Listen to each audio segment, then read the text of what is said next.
Afternoon, everyone. Welcome to this Executive Cabinet meeting. First item is any apologies for absence. We've had apologies from Councillor Peter Wilson, Chair. Is he a damp rag in Astley Park at the minute, running around cleaning things?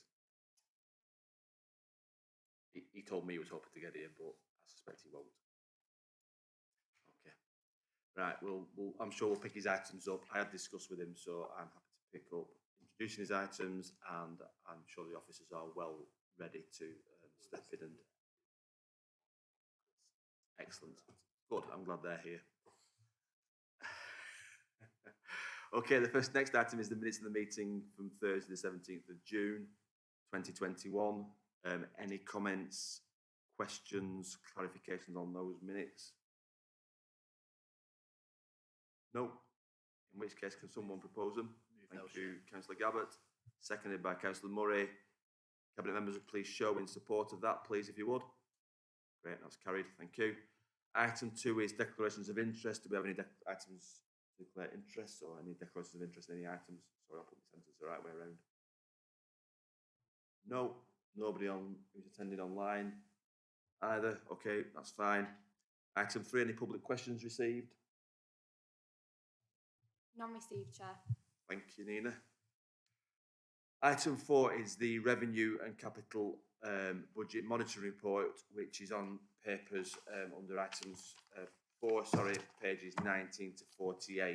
And if you just give me a second while I flip to pages 19 to 48. Obviously, the purpose of the report is, as it says, to review the position for the quarter for the outturn to the 31st of July.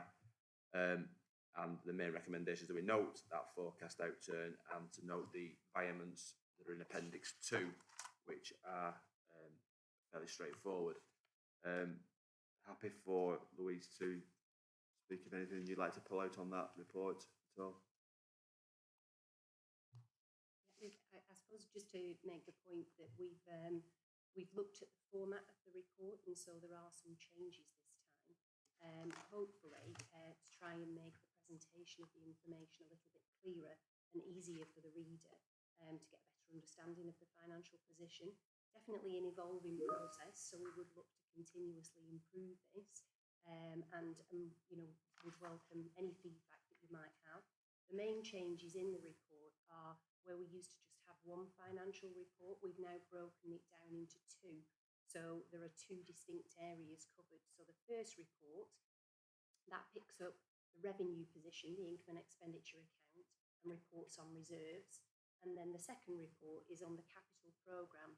And as the capital programme is concerned really with fixed assets, we've also extended it to try and provide a more holistic view of the council's balance sheet. So there's now reference in that report to include information about cash, investments, borrowings, and also debtors. We've also moved to kind of try and simplify the numbers that are included in there. So now we're reporting in millions and thousands as opposed to pounds that we might have been in there before. And those are the main changes. But as I said, would welcome feedback from anybody who would like to. The key points to note: we're forecasting an underspend of 126,000, which is against an annual budget of about just short of 14.5 million. The level of reserves, the general or unallocated reserves, is an agreement that we would keep that to a minimum of 4 million, and we are forecasting that we would be on track to do that by the year end.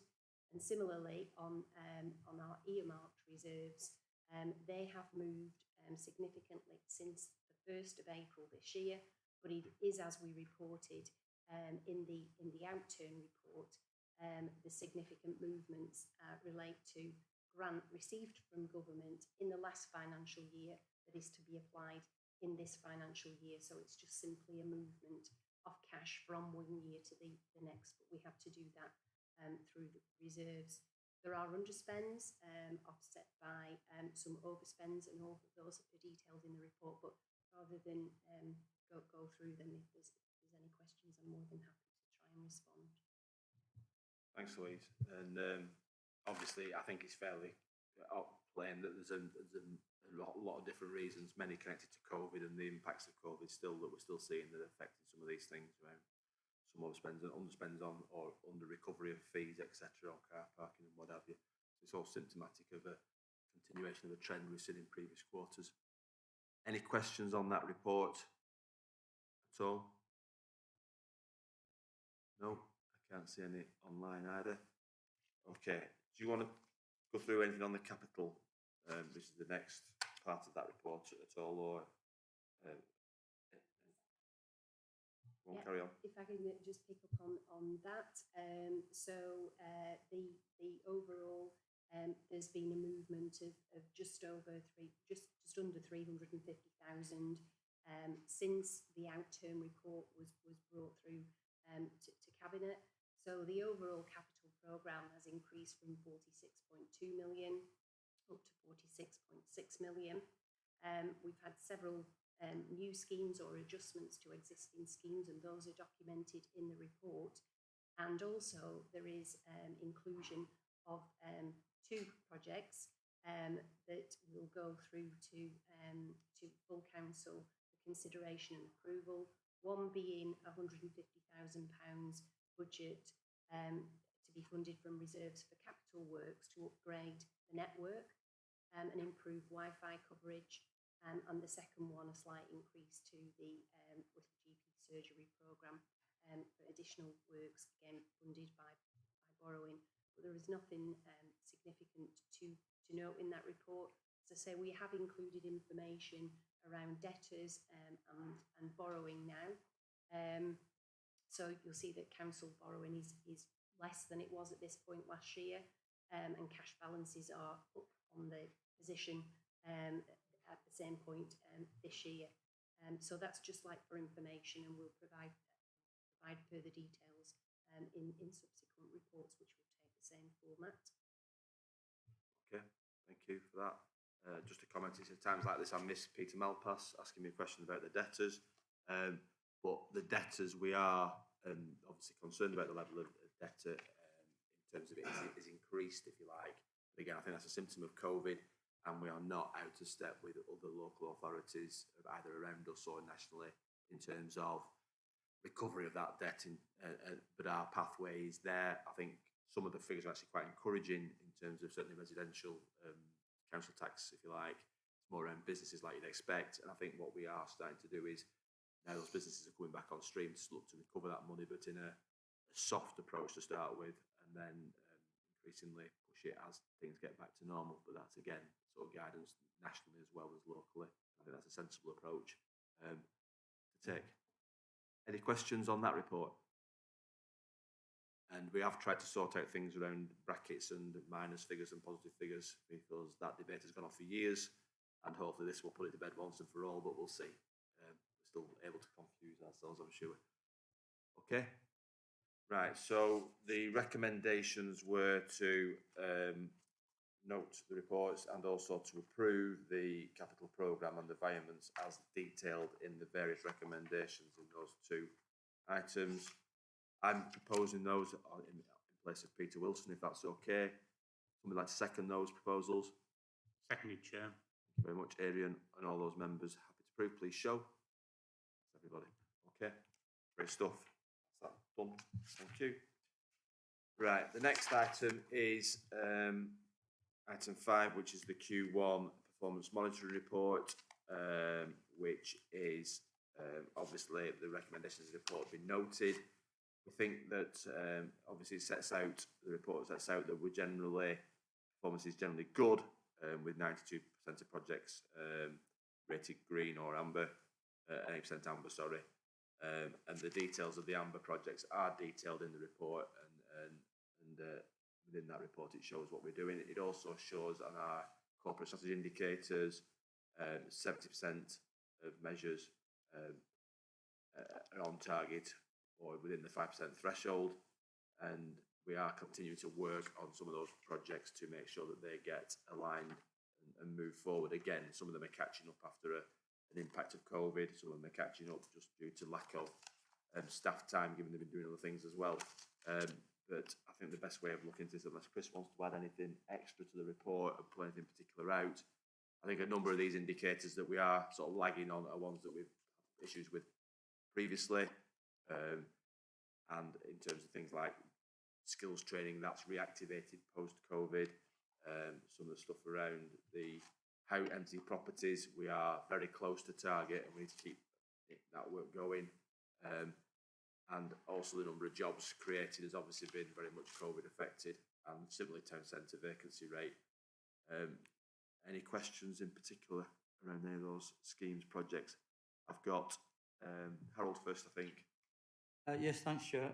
Page 66 on the major planning targets, we seem to be well below the our target of 80%.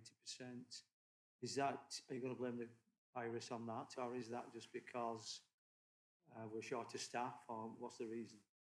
I think it's one application actually. The impact of 56%. I mean, look to Jonathan here. I think it's only one application, and I think it's probably the complexity of that application as opposed to anything else. But go on, Jonathan. Yeah, thanks, Chair. Just to confirm, the amount of major applications is actually quite low. So one missing the target has a big effect on the percentage. So I think it's a bit of a one-off for that quarter, to be honest. And the government wouldn't intervene in that kind of circumstances if you're consistently performing below your target. It's my concern that they might bypass our planning department and go straight to the government. No, the first thing they look is say, is there a problem? When we say it's one application, it's a complex application, they probably say fine.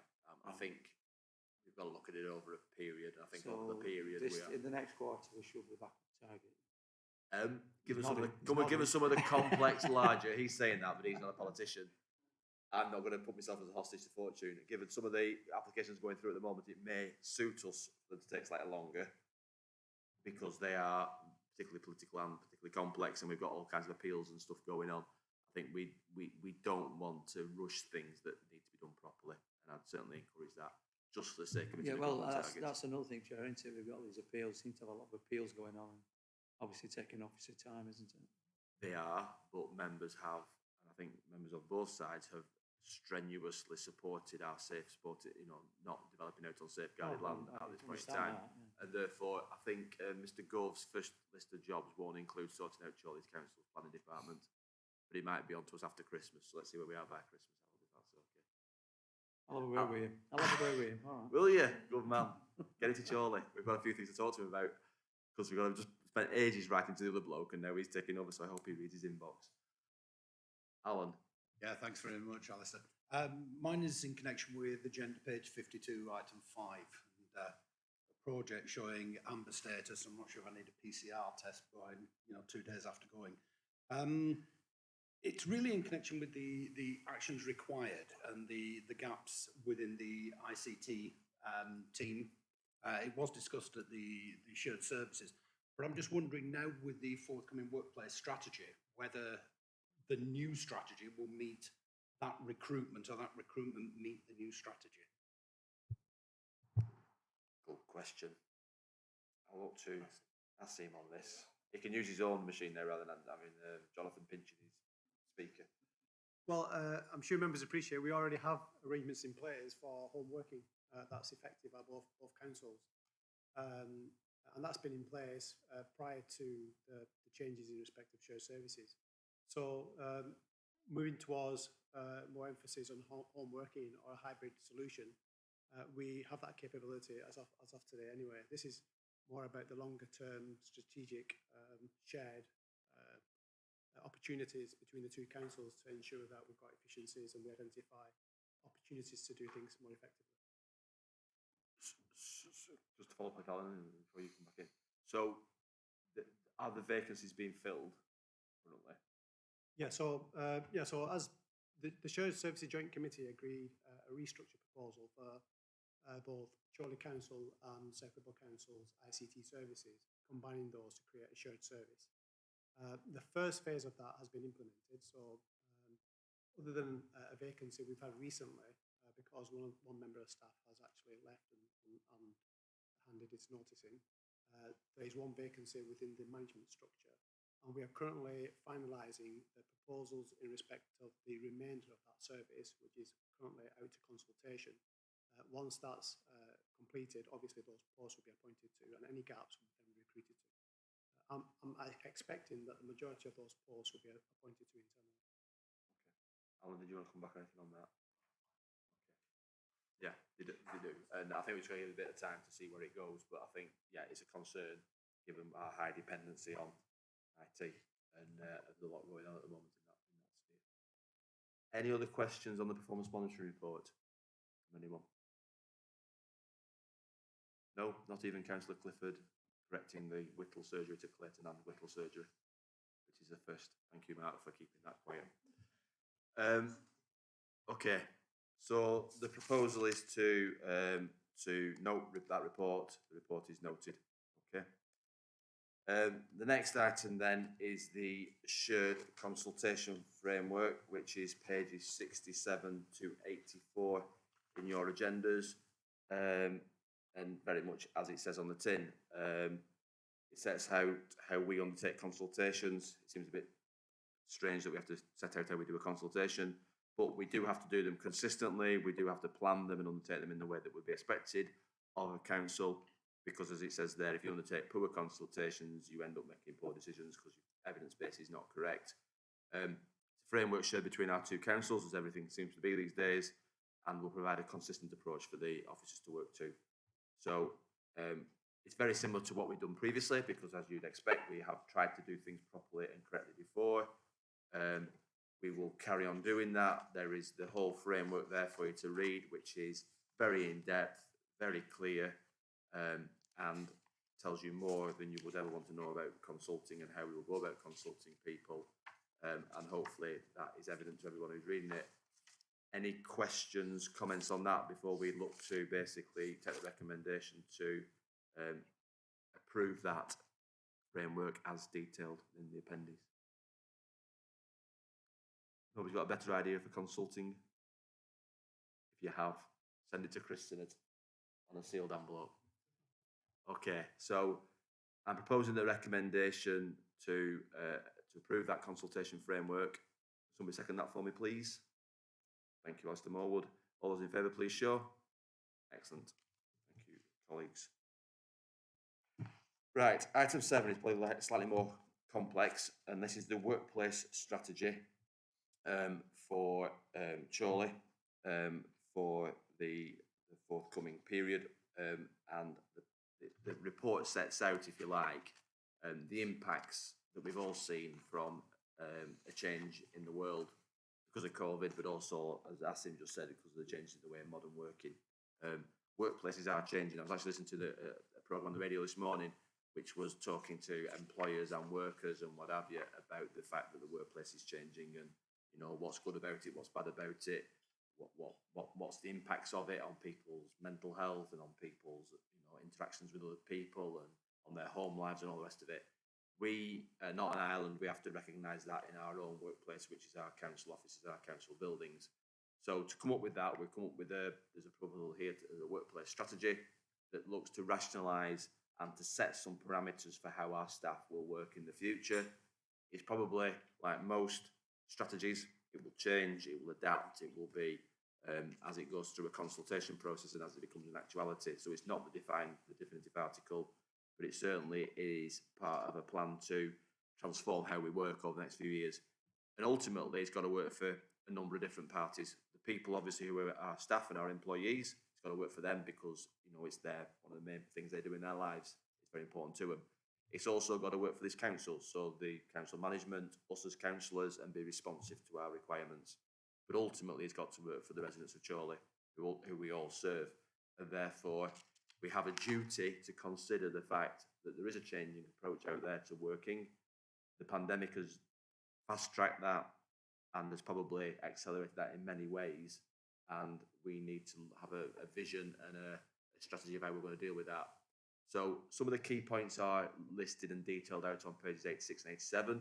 I think particularly in paragraph 15, those key principles about and the things that members will be asking, how many people are going to be in the office working, and we can all have a view on that, but the idea is 50% can be accommodated at any one time within a more flexible staff space. That means some staff will be working at home. How will they work at home efficiently? How will they work at home safely? You know, sitting on a dining room chair doing your work all day is going to end up with all kinds of health issues and what have you. Performance is an issue. Working from home is different than working in the office when you have colleagues and management sat around you, or working in the office when your manager is working from home is also very different. The technology, as we've discussed before with Asim, is also an issue. Does it work? Is it efficient? And all the rest of it. And what we've tried to look at is basically 4 states of workers, which is detailed in that paragraph, within paragraph 15, about is somebody going to be in the office all the time? To quote the phrase, a wagon driver cannot work from home. There are some of our staff who cannot work from home. The job does not allow them to do that. Some can work all the time at home.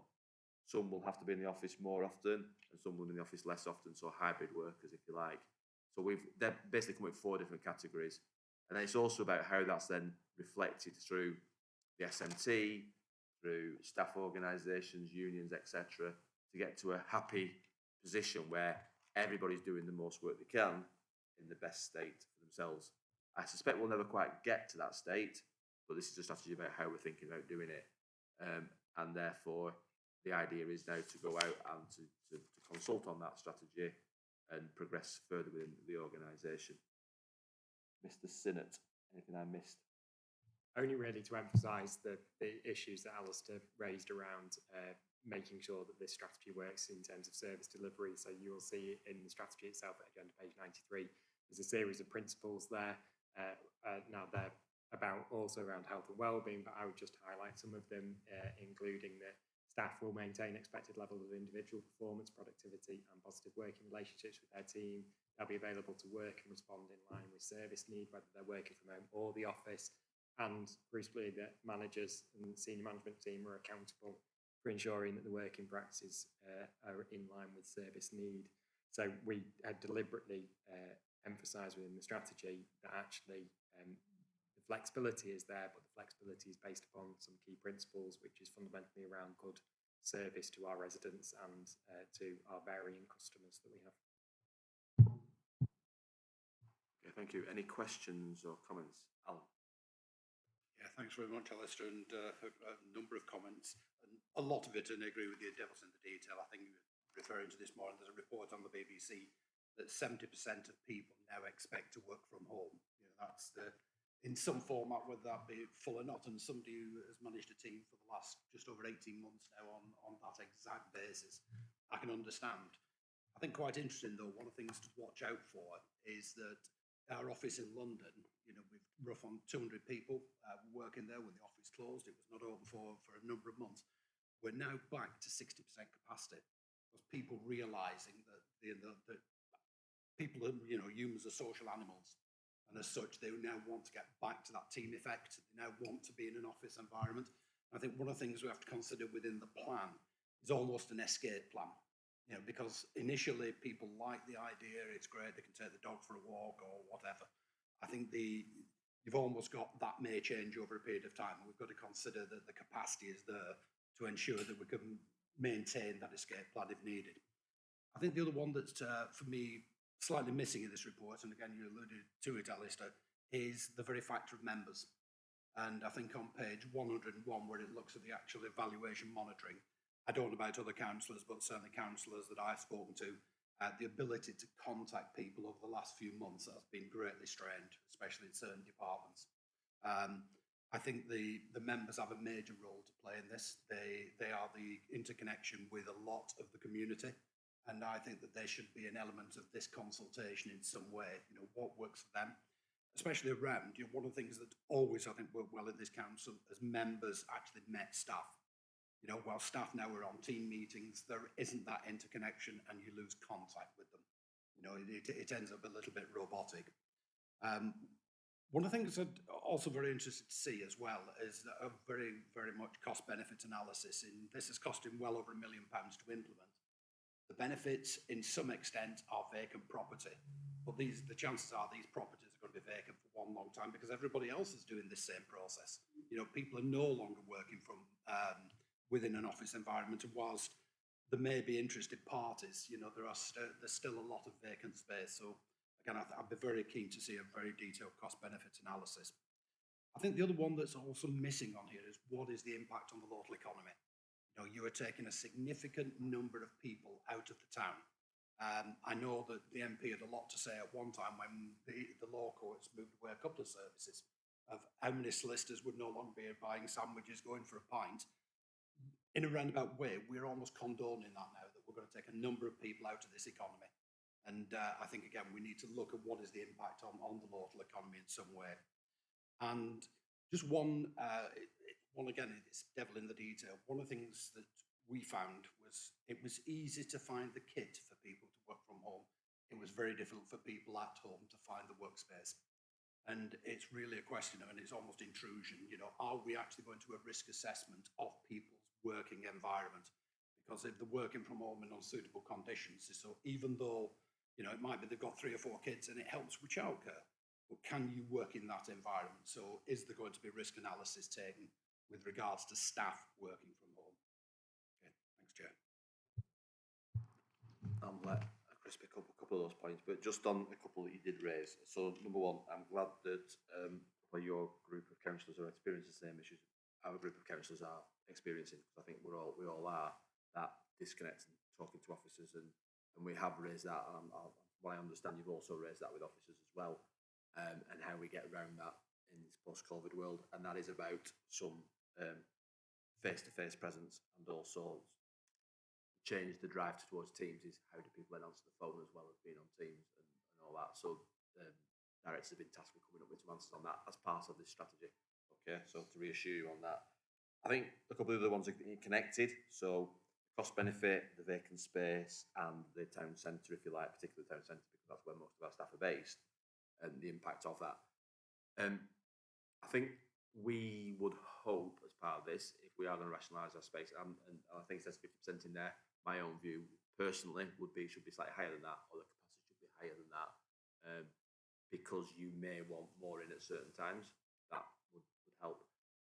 But do they all actually have to be in our existing buildings? Because what we're seeing within the town centre, and it was discussed at the meeting yesterday within the third sector as well, people are rationalising their space. So do all our staff need to be in our buildings? That's a different issue about when you see them and how you find them.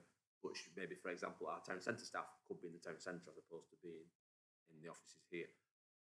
I think the other thing is if we were looking to free up our space, we'd be looking to do something else with it, and we would look to be encouraging others to locate in Chorley for that very reason you said about supporting that local spend and keeping people in the town centre. And my own view again on this, and again this is very much personal, but I might be feeding into this as well, and I have fed into it already, is I think there's sometimes an element, we've now got a joint shared arrangement with South Ribble. There'll be South Ribble people who live in South Ribble who work in Chorley, people who used to work in Chorley, and people in Chorley who used to work in South Ribble. If it's easier for them to get to an office that's nearer to them and less polluting and all the rest of it, that makes sense to me. Again, as long as they've got the support of the team around them and they are also performing. So all these things are to be varied. And again, I think we've all got experiences from our workplaces of different experiences of good and bad of what's gone on through the pandemic. I think we've got to try and retain the best or keep the best, but while not taking on the worst. And that comes back to the 4 things I said before about performance, accountability, delivery, but also delivering for our staff. Because as you said, a number now expect to work from home. Some of those people are deluding themselves with think they can do because it's just not a reality. And it's how we take those people back into the workplace now. And I think different organisations do it differently, but we need to have a strategy. And by all means feed into this. And I'm sure Chris is seriously writing down and listening to what we're saying. Because previously myself, Peter and others have input to it, and the directors have, exec members have, who've been asked. But this is about now getting it out there more widely, because everybody will have a view on it. Chris, do you want to tell anything to that particular? Yeah, just to pick up on specific points around kind of health and safety element, and we alongside probably most other organisations through the last year have introduced different measures to be able to support people in terms of making sure they do their own DSE assessment and how do they do that and how do they then report it. So we've already introduced that and we'll continue to do it as we change. It's really important to also say that through the last year, we kept people in work in the workplace where they needed to be in work to do their job, but we also made provision for people who it was better for their own health and well-being to be working from within an office, and that's either because they didn't have the right setup at home, or actually just because they needed to be out of the house, they needed to come into work. And so we probably did that for most of the last 18 months. So we're really acutely aware of the need to look after people's health and well-being. The points on members, I think I've met with both the opposition and administration in the last couple of weeks, and the same points being made, so we're already picking those up, but I think it's a reasonable point to make in terms of the strategy and having that as a measure. And then just in terms of capacity, the strategy says 50%. Actually, there would be always greater than 50% capacity and capability of people sitting down. That's because also part of the strategy is to create those different zones where you would have the more traditional office where people are sitting at a desk, but you would also have areas where people would be sitting and working together, and areas where people are being quiet, which I think me and Asim would be automatically banned from. And so there would always be that additional capacity.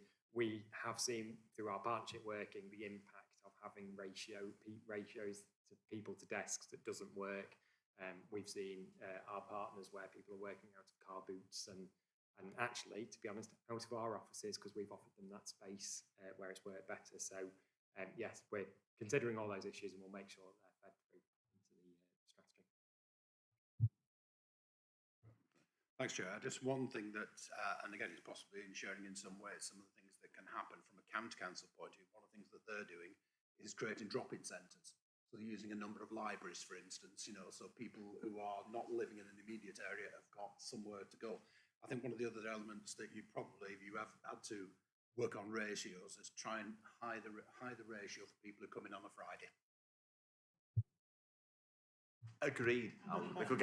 We should be doing this over a pint, because I could get a launch onto that. Obviously, people, don't feel they need to work as hard on Fridays. I think the bit about the flexible working from different bases, and this is the county model about dropping at a local library or whatever it might be, is something that we are looking at with partners to cut down on people's travel, but give them an office environment that's probably more. And also, and you love this because this is us reaching out into the villages and what have you, we can locate people not in the town centre, yeah, which again gets some of that getting out there to the other areas we don't normally operate in and seeing what's going on. So just the fact you're driving to, I'm going to say, a village hall in Maudsley or whatever it might be, means that you see the problems that are experienced in that community rather than coming on the same route every day. I think that's a very different way of working. Not quite sure how that's going to operate, but we have discussed that as part of the town team and what have you, people working in cafes or shops or what have you, but how is that exactly going to work? That's almost as complex as working in the hall. And then, so the last point was for Chris is, can we amend that report to make some reference to council consultation as well? That's okay. Yes, absolutely. And actually, just to pick up on Alistair's points about where people are working, I think Asim would probably note that the digital strategy for a number of years has been moving towards it. We've got lots of officers who go out and do inspections and other pieces of work. It is not a great use of resources to have that person driving out, doing the inspection, driving back to be able to sit at a computer. And actually, you get all that added benefit that Councillor Bradley talks about in terms of people then being able to update records and do the rest outside in communities. I've got Sam Chapman first and then Adrian Lowe. Sam? Thank you, Alistair.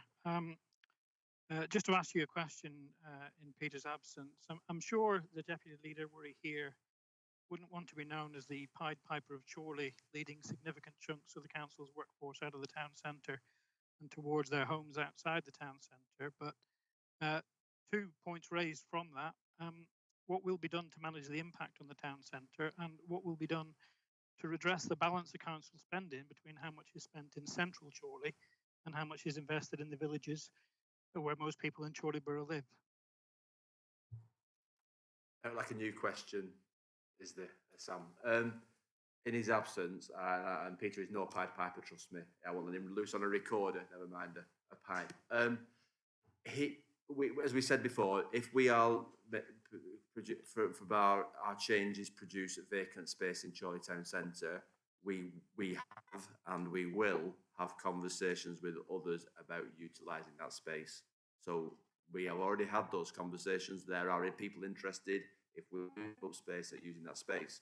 That, as you are aware, we are a council that runs a commercial portfolio, and that would add to our commercial portfolio. There is demand for office space in Chorley Town Centre. It's not demand for a certain type of office space, but there is a demand for office space, and therefore, if we're not using it, we'd want somebody else to be using it for the very reason I said before, to keep up that support to the town centre, and also the village centres. So if there's offices elsewhere, and one of the things that vexes me very much about the Adlington at the moment is the fact there's a big office blocks out there doing absolutely nothing and nobody working in it, and we're doing everything we can to get that brought back. Unfortunately, we always face the pressure of people want to replace it with housing. On the second point, Sam, about the not supporting the villages, as I mentioned earlier, some of this change in working will be to do just that, to embed our officers in the villages, to see what needs doing, to ascertain an evidence base as opposed to the anecdotal that we don't do anything in the villages, which is incorrect, by the way, and I keep repeating it, but you're not listening.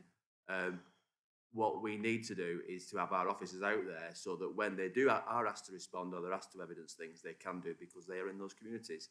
I believe they are because many of them actually live in those communities, as we find out when we knock on doors. But what we can do is get them working in those communities as well, more than they currently do. And I quite like the model the county have come up with, utilising local libraries, etc. Because I think some of those services are actually under pressure, and it will help reinforce the use of some of those buildings as well. But happy to take advice, whatever. Adrian. Thanks, Chair. In terms of the overall report, it's not entirely a new concept because for years that we have been adapting through very smarter looking initiatives, the way we've operated. This is obviously, the pandemic has obviously brought it forward for, in effect, a refresh, but we've always talked about, smarter ways of working, transformational ways of working. I can remember the aspiration of to try and reduce the number of buildings in Chorley, council buildings, from 3 to 2 on a long-term basis. So it's not entirely new, but there's elements that I welcome, and I see, Chair, it's one for opportunity for this authority to the way it operates. In terms of page 92 of the report, it is important that we get the technology right to support our staff in the delivery of our services. There's opportunities you've mentioned, Chair, about going out into, in effect, the localities and be closer to the neighbourhoods to deliver the services. Interesting at the top of page 92 about the survey about the feelings from our staff anyway, and it's not always the case that there's always going to be some people who like working from home, but there's also a lot of people who want the flexibility and the 4 models that we're suggesting in terms of hybrid working. But the main thing for me, Chair, apart from the opportunity, is the principles as addressed on page 93. And I would expect, as this develops, Chair, that we have, in effect, quite regular reports back to whatever forum you feel necessary to make sure that service delivery, and we have the capacity to deliver the services that we all aspire to, is reported back. Thank you, Chair. I think we're happy to do that, Chris. Yeah, my suggestion would we could probably do it through business plan monitoring statements for the Overview Increasing New Performance Panel, if the chair agrees. Yeah, he looks like he agrees. Yeah, good. Right. And just interestingly on that, page 92, the percentages, I'm surprised that the largest percentage of people who saw a disadvantage of working from home was the other people also working from home, but anyway, that must be my house. But anyway, there you go. Okay, Councillor Clifford. Mark. Thank you, Alistair. I thought I'd just like to actually mention page 88, paragraph 20, and not underestimate the benefits that this has. Whilst it obviously comes as a shock that things are changing so fast. In terms of climate change, this is an absolute golden moment to take a lot of vehicles off the road, to not have people sat in congestion, and very happy to see that in. And I would hope, as the consultation goes through, that a bit of weight will be put to that it's such a huge advantage that we need to be seeing more of it. Thank you. Noted and agreed, and you win the first prize of the Sam Chapman predictable question comment. Mark, thank you for that. Okay, are we done on that report? So members are asked to basically accept that workplace strategy is approved and progressed to support the future efficient operation of the organisation. Somebody second that, please. Seconded, Chair. Thank you, Councillor Law. All those in favour, please show. Great stuff. Thank you for that. Right. The next item is to exclude the public and press, so I will move that, if that's okay. Somebody second that. Thank you, Peter Cabot. All those in favour, please show.